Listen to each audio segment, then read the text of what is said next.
Hello students, मैं रवि किश्ते पर स्वागत करता हूं आपका अकाउंट्स की 95 प्लस सीरीज में। स्टूडेंट्स, आज हम बात करेंगे एनपीओ चैप्टर के पार्ट 6 के बारे में। पार्ट 6 में हम क्या डिस्कस करेंगे, कई सारे मैंने आपको पहली क्लास में बताए थे कि आइटम ऐसे होते हैं, इन पर डैप नहीं हम लगाएंगे, हम क्या लगाएंगे, उनका एक कंज्यूम निकालेंगे या यूज निकालेंगे। जैसे कि स्टेशनरी हो गया, मेडिसिन हो गया, या कोई फर्दर आइटम आपको दिया हुआ है तो उसका ट्रीटमेंट क्या होता है। आपको वहां पे ओपनिंग स्टॉक दिया है, मान लीजिए स्टेशनरी ले लेते हैं अभी हम, ठीक है। स्टेशनरी का आपको ओपनिंग स्टॉक दिया है, स्टेशनरी का आपको क्लोजिंग स्टॉक दिया है, स्टेशनरी की आपको परचेज दी है। तो आपको यह निकालना है कि आपने कितनी स्टेशनरी को यूज कर लिया। जितनी स्टेशनरी को यूज कर लिया है वो आप एक्सपेंस साइड डालेंगे, ना कि पूरा का पूरा, ठीक है। समझिए कैसे। मान लेते हैं हमारे पास एग्जांपल के लिए ओपनिंग स्टॉक है, स्टॉक ऑफ स्टेशनरी, ठीक है। ये दिया है 400 या 4000 ले लेते, कोई नहीं। और परचेज दिए, इस साल हमने परचेज करी है, परचेज स्टेशनरी, और अभी हम पूरा मानते हैं कि नगद है। टोटल परचेज दी हुई है, परचेज ऑफ स्टेशनरी कितनी, फॉर रुपीज 10,000 रुपीज हटा देता हूं मैं अभी। और क्लोजिंग स्टॉक दिया हुआ है, तो क्लोजिंग स्टॉक ऑफ किस चीज का, स्टेशनरी का, वो दिया आपको 6,000 रुपए। तो इन दैट केस आपको जब ये गिवन है तो इसकी ट्रीटमेंट आपको मैं बता दूं, तो आपको करना क्या है, ये प्लस हो जाएगा, ये प्लस हो जाएगा, ये क्या हो जाएगा, माइनस हो जाएगा, और आपका जो टोटल निकल के आएगा वो निकल के आएगा स्टेशनरी कंज्यूम, स्टेशनरी कंज्यूम, ठीक है। ओके, तो 4 से 14 हो गए, 4 और 10, और 10 14 में से 6 गए, ये आ गए 8,000। अब इसकी ट्रीटमेंट क्या है, इसकी ट्रीटमेंट आपको मैं बताऊं तो इसका ट्रीटमेंट जाएगा अदर अकाउंट्स में।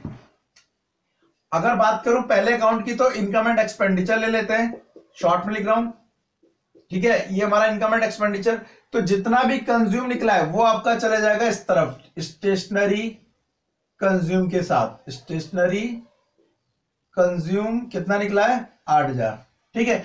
आप इसको वर्क नोट में करके दिखा सकते हैं, या एडलेस ये इसके अंदर भी करके दिखा सकते हैं। अलग दिखा देंगे तो आप यहां पे लिख दीजिएगा वर्क नोट फर्स्ट, यहां डाल दीजिए वर्क नोट नंबर फर्स्ट, ठीक है।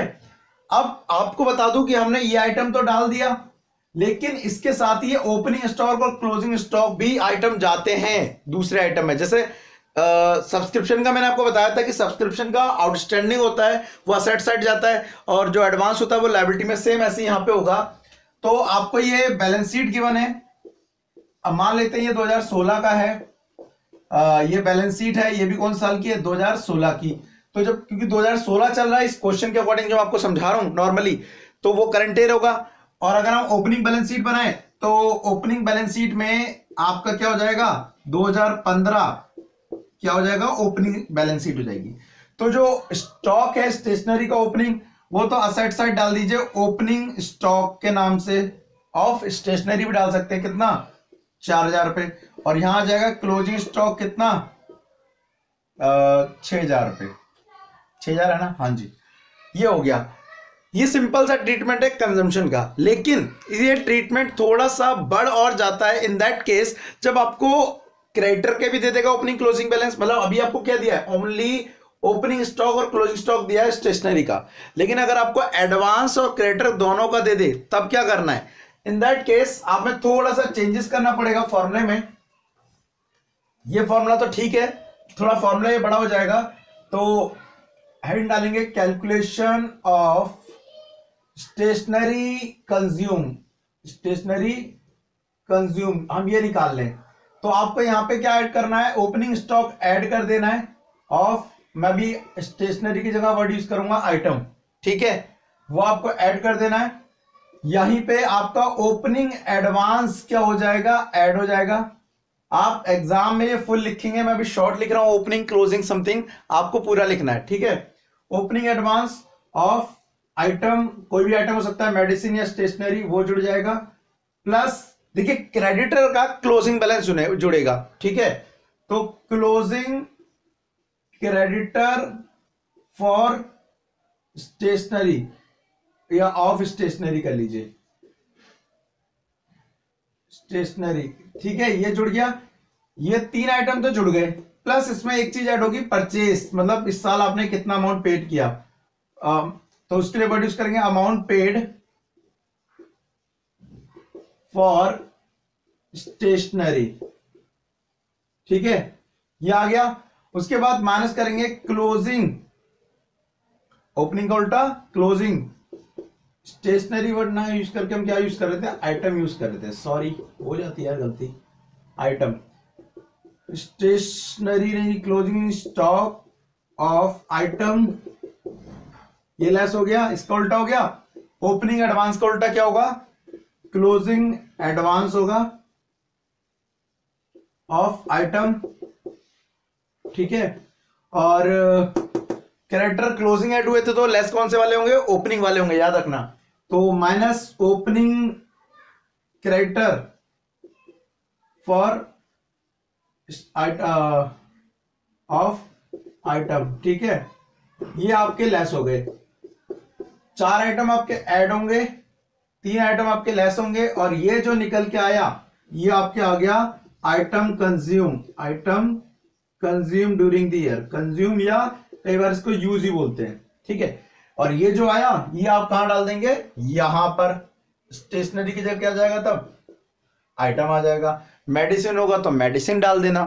दूसरी चीज इंपॉर्टेंट चीज है यहां पर कि जैसे हमने ओपनिंग स्टॉक को भेजा था और क्लोजिंग स्टॉक को भेजा था इन दोनों बैलेंस शीट में, सेम लाइक एडवांस भी जाएगा। देखिए हमारे पास अगर कोई एडवांस और हमने पे किया है किसके लिए, स्टेशनरी परचेज करने के लिए, तो वो हमारे लिए क्या हो जाएगा, एक तरह का असेट्स। तो ओपनिंग एडवांस आपने जो पे करा है स्टेशनरी परचेज करने के लिए, वो ओपनिंग बैलेंस शीट में डाल दीजिए, ओपनिंग एडवांस फॉर स्टेशनरी, और यह वाला क्लोजिंग एडवांस इधर आ जाएगा फॉर स्टेशनरी या आइटम।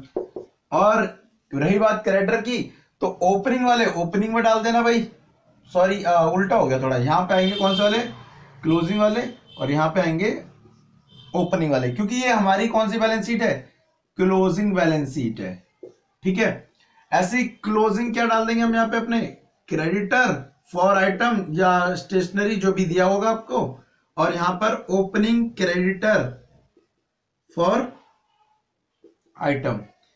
ठीक है, आपको जो क्वेश्चन करने बेसिकली आपकी बुक में, अगर आप टीएस ग्रेवाल है फॉलो करते हैं तो टीएस ग्रेवाल में इसके बहुत सारे क्वेश्चन दिए हुए हैं। ठीक है, वो क्वेश्चन में तो आपको ओनली क्या निकालना, कंज्यूम, लेकिन जब कंप्लीट क्वेश्चन आएगा तो एक कंज्यूम निकालने के साथ साथ इसको छोड़कर, अमाउंट पेड को छोड़कर सारी एंट्रियां ट्रांसफर होगी इन तीनों अकाउंट में, इनकम एंड एक्सपेंडिचर में, क्लोजिंग बैलेंस शीट में, ओपनिंग बैलेंस शीट में। यहां पर एक ट्रीटमेंट चेंज है, अगर आपको क्रेडिटर टोटल ना दिया हो तो आपको यहां पर क्रेडिटर अकाउंट ही बनाना पड़ता है, बट मोस्टली केस में वो नहीं आएगा। अगर आता है तो आप मुझे बताना, मैं उसको भी आपको बता दूंगा एक बार सॉल्व करके। तो बेसिकली ये जो आइटम था ये था कंजम्पशन वाले का ट्रीटमेंट। अब मेरे हिसाब से एक और 2 आइटम मेरे को समझाने आपको, ये आप एक काम करिए। एक चीज मैं आपको बताना चाहूंगा, जब अब मैं आपको पढ़ा रहा हूं ना या समझाया कर रहा हूं, तो अपने साथ एक कॉपी भी लेके रखिए करेगा, जैसे मैं बोलते जाया करूं उसे नोट करते जाइए करते रहिए। ठीक है, क्योंकि क्या होता है, ओनली देखने से अकाउंट समझ नहीं, इको आ जाएगी, अकाउंट समझ नहीं आएगी, तो उसको नोट करते जाइए करेगा साथ में, तो आपको साथ के साथ वो रिवाइज होता जाएगा। चलिए इसको मिटाता हूं, एक चीज और बता देता हूं, वर्ड बहुत बार यूज होता है, कई बच्चों ने कमेंट में पूछा भी है कैपिटलाइज का मीनिंग। ठीक है, देखिए एक वर्ड यूज करेगा कैपिटलाइज्ड, कैपिटलाइज्ड। ठीक है, इसका मतलब समझिए क्या है, मैंने आपको बताया था या तो वो रेवेन्यू होता है इनकम या एक्सपेंस, या वो कैपिटल होता है। अब जैसे कि मैंने लिया था एंट्रेंस फीस, एंट्रेंस फीस मैं उसको क्या मानूंगा, रेवेन्यू इनकम मान रहा हूं, लेकिन अगर क्वेश्चन ने ये बोल दिया कि entrance fees treated as capital expenditure या इनकम, या एंट्रेंस फीस कैपिटलाइज्ड, इतना वर्ड लिख दिया, एंट्रेंस फीस कैपिटलाइज्ड, तब आप उसे रेवेन्यू नहीं मानेंगे, क्या मानेंगे, capital. In that case entrance fees income and expenditure account में इनकम साइड नहीं आएगी, वो आएगी बैलेंस शीट में लायबिलिटी साइड। कौन सी, करंट ईयर की बैलेंस शीट में। कल किसी स्टूडेंट ने कमेंट में पूछा था कि सर अगर ऐसी एंट्रेंस फीस 50% कैपिटलाइज हो, मान लो एंट्रेंस फीस दिया 6,000 रुपए, ठीक है, और बोला कि सर अगर इसका 50% कैपिटलाइज्ड हो तो भाई 50% कैपिटलाइज्ड है तो बैलेंस शीट में आप जो बनाएंगे वहां पर डाल दीजिएगा क्या, 3,000 रुपए एंट्रेंस फीस, और जो इनकम एंड एक्सपेंडिचर बनाएंगे तो इनकम साइड जो है एंट्रेंस फीस वहां भी कितनी डाल देंगे 3000, मतलब 50% कैपिटलाइज हो गया, 50% क्या रहा वो रेवेन्यू। कई बार ऐसे डोनेशन के ऊपर आ जाता है। डोनेशन वैसे तो नॉर्मली किस में आता है इनकम एंड एक्सपेंडिचर के इनकम साइड में डोनेशन, लेकिन अगर क्या वर्ड यूज कर देगा डोनेशन कैपिटलाइज्ड तो आपका ये किस तरफ आ जाएगा लायबिलिटी साइड आ जाएगा करंट ईयर की बैलेंस शीट में। और अगर 50-50% आ जाए डोनेशन तो आप इसका ट्रीटमेंट जानते हैं क्या करना है, 50-50% या जितने भी रेशियो में आपका दिया हो उतना वो बैलेंस शीट की लायबिलिटी और इनकम में पुट कर देंगे। तो बेसिकली ये थी ट्रीटमेंट किसकी कैपिटलाइज्ड की। तो मेरी तरफ से मे भी ये सारी एडजस्टमेंट्स हैं। अगले पार्ट में हम बस एक फाइनल क्वेश्चन डिस्कस करेंगे, ठीक है। तो फाइनल क्वेश्चन में हम एक क्वेश्चन पकड़ेंगे जिसमें पूरी 4-5 एडजस्टमेंट होगी और हम इसमें क्या बनाना पड़ेगा इनकम एंड एक्सपेंडिचर और बैलेंस शीट करंट ईयर की, और वर्किंग नोट बनेगा ओपनिंग बैलेंस शीट, और मैं बना के दूंगा आपको साथ साथ सब्सक्रिप्शन अकाउंट, जिससे हमारा क्या हो जाएगा कंप्लीट क्वेश्चन हो जाएगा। अच्छा इससे रिलेटेड अगर आपको लग रहा है कि अब भी कोई डाउट है या कोई टॉपिक है जो मेरे को और बताना है आपको, तो आप मुझे कमेंट बॉक्स में बताइए। अच्छा एक और चीज बता दूं, फर्नीचर का शायद मैंने बताया नहीं आपको कि एक फर्नीचर था 4000 का, वो सेल कर दिया है 5000 में। तो देखिए ये जो था कितने का 4 का, सेल कितने में कर दिया 5000 का, क्या वो इनकम एंड एक्सपेंडिचर में आएगा? देखिए सेल तो नहीं आएगी, कितने में कराया 5000, लेकिन अगर सेल पे प्रॉफिट या लॉस हो रहा है तो वो आता है। अगर लॉस हो रहा है तो एक्सपेंडिचर साइड डाल दीजिए, मतलब debit side income and expenditure account में, और अगर प्रॉफिट हो रहा है तो इस तरफ। तो जैसे ये क्या हुआ 4 वाला कितने पे का 5 में, तो 1000 का फायदा हो गया, तो profit on sale of furniture 1000 पे आप डाल देंगे, ठीक है। और जो सेल हो गया वो बैलेंस शीट में आप लेस कर देना उतना आइटम, ठीक है, 4000 रुपए बुक वैल्यू। तो ये कुछ एडजस्टमेंट थी मेरी तरफ से, बेसिकली एडजस्टमेंट यही है। अगर कोई एडजस्टमेंट रह गई है तो आप मुझे बता दो कमेंट में, मैं उसे नेक्स्ट टाइम पार्ट में बता दूंगा, नहीं तो मैं कराऊंगा पूरा एक कंप्लीट क्वेश्चन। तो आज के लिए thank you, tata and bye bye.